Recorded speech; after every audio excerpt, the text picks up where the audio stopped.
Ballast billing സോഫ്റ്റ്വെയറിന്റെ പുതിയൊരു വീഡിയോയിലേക്ക് ഏവർക്കും സ്വാഗതം. ഇന്ന് ഞാൻ ഇവിടെ പരിചയപ്പെടുത്താൻ പോകുന്നത് നമ്മുടെ ബില്ലിംഗ് സോഫ്റ്റ്വെയറിനുള്ളിൽ നമുക്ക് എങ്ങനെ ഒരു പേയ്മെന്റ് എൻട്രി അല്ലെങ്കിൽ ഒരു അക്കൗണ്ട്സ് എൻട്രി നമുക്ക് നടത്താം എന്നുള്ള കാര്യമാണ്. അപ്പം അതിനായിട്ട് നമുക്ക് വീഡിയോയിലേക്ക് കിടക്കാം. നമ്മളൊരു അക്കൗണ്ട്സ്, നമ്മളൊരു പേയ്മെന്റ് കൊടുക്കുന്ന കാര്യങ്ങൾ, അങ്ങനെയുള്ള കാര്യങ്ങളൊക്കെ നമ്മുടെ അക്കൗണ്ട്സിൽ നമുക്ക് എങ്ങനെ എൻട്രി ചെയ്ത് പോകാം എന്നുള്ളൊരു കാര്യം ഞാൻ പറഞ്ഞു തരികയാണ്. അപ്പോൾ അതിന് തന്നെ ഞാൻ റെസിപ്റ്റ് ആൻഡ് പേയ്മെന്റ്സ് എന്ന് പറയുന്ന സെക്ഷനിലാണ് നമ്മുടെ അക്കൗണ്ട്സ് എൻട്രി കാര്യങ്ങളൊക്കെ പോവുക. അപ്പം അതിനായിട്ട് ഞാൻ റെസിപ്റ്റ് ആൻഡ് പേയ്മെന്റ്സ് എന്ന് പറയുന്ന സെക്ഷനിൽ ജസ്റ്റ് ഒന്ന് ക്ലിക്ക് ചെയ്ത് വരുന്ന വിൻഡോയ്ക്കകത്ത് ലെഫ്റ്റ് സൈഡിൽ കാണുന്ന ക്രിയേറ്റ് ന്യൂ എൻട്രി എന്ന് പറഞ്ഞ സെക്ഷനിൽ വന്നു. അതിനുശേഷം ഞാൻ പുതിയതായി നമുക്കൊരു വിൻഡോ വന്നിരിക്കുന്നതായിട്ട് കാണാൻ വേണ്ടി സാധിക്കും.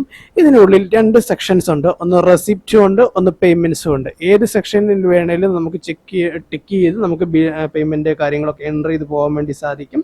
ഇപ്പം ഞാൻ ഉദാഹരണം പറഞ്ഞു കഴിഞ്ഞാൽ ഒരു സാലറി എക്സ്പെൻസ് ആണ് ഞാൻ എൻട്രി ചെയ്ത് പോകാൻ വേണ്ടി പോകുന്നത്. അപ്പോൾ അതിനായിട്ട് ഞാൻ ഡെബിറ്റ് സൈഡ് എന്ന് പറഞ്ഞ സെക്ഷനിൽ ഞാൻ ടിക്ക് ചെയ്തു. നമ്മുടെ അക്കൗണ്ട്സിൽ നിന്ന് ഡെബിറ്റ് ആയി പോകുന്ന ഒരു എമൗണ്ട് ആണ് സാലറി. അപ്പോൾ ഞാൻ ആ സെക്ഷനിൽ ഞാൻ ജസ്റ്റ് ഒന്ന് ടിക്ക് ചെയ്തു.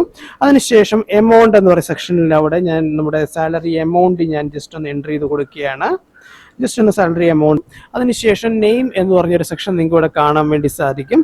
അപ്പം ഞാൻ നെയിം എന്ന് പറഞ്ഞ സെക്ഷനിൽ അവിടെ സാലറി ആയതുകൊണ്ട് തന്നെ സാലറി എന്ന് പറഞ്ഞ് ജസ്റ്റ് എൻട്രി ചെയ്യാണ്. അതിനായിട്ട് ഞാൻ ജസ്റ്റ് ഈ പ്ലസ് ബട്ടണിൽ ക്ലിക്ക് ചെയ്ത് സാലറി എന്ന് പറഞ്ഞ് കൊടുക്കുകയാണ്. എന്ത് ടൈപ്സ് ഓഫ് പേയ്മെന്റ് ആണ് സാലറി എൻട്രിയിൽ വരുന്നതായതുകൊണ്ട് സാലറി എന്ന് പറഞ്ഞ് ഞാൻ കൊടുത്തു. ജസ്റ്റ് ആഡ് കൊടുത്തു. അതിനുശേഷം അണ്ടർ എന്ന് പറഞ്ഞ സെക്ഷൻ ഉണ്ട്. അണ്ടർ എന്ന് പറഞ്ഞ സെക്ഷനിലൂടെ നമുക്കിത് എക്സ്പെൻസ് ആണ്. എക്സ്പെൻസ് നമ്മുടെ അക്കൗണ്ട്സിൽ ഡെബിറ്റ് ആയി പോകുന്ന ഒരു എമൗണ്ട് ആണ്.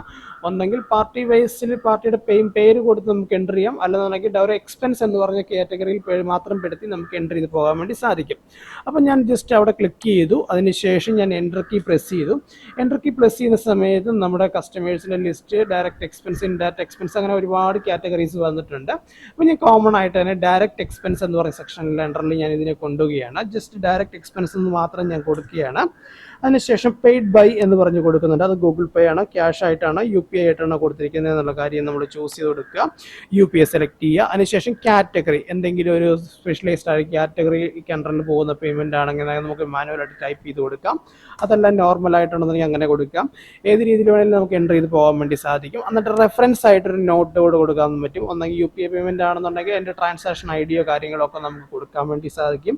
ഇൻ കേസ് ചെക്കൊക്കെ ആണെന്നുണ്ടെങ്കിൽ ചെക്കിൻ്റെ നോട്ട്സ്, ചെക്കിൻ്റെ നമ്പറുകൾ കാര്യങ്ങളൊക്കെ നമുക്ക് എൻട്രി ചെയ്ത് കൊടുക്കാൻ വേണ്ടി സാധിക്കും.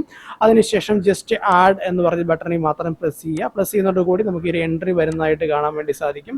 ജസ്റ്റ് റീഫ്രഷ് ചെയ്ത് കഴിഞ്ഞാൽ ഞാനിപ്പോൾ ഇട്ടിരിക്കുന്ന എൻട്രി ഇവിടെ കാണാൻ വേണ്ടി സാധിക്കും. വളരെ ഈസിയാണ്. വളരെ ഈസി ആയിട്ട് തന്നെ നമ്മുടെ അക്കൗണ്ട്സിൽ നമുക്ക് പേയ്മെന്റുകൾ അല്ലെങ്കിൽ റെസിപ്റ്റുകൾ കാര്യങ്ങളൊക്കെ നമുക്ക് എൻട്രി ചെയ്ത് പോകാൻ വേണ്ടി സാധിക്കും.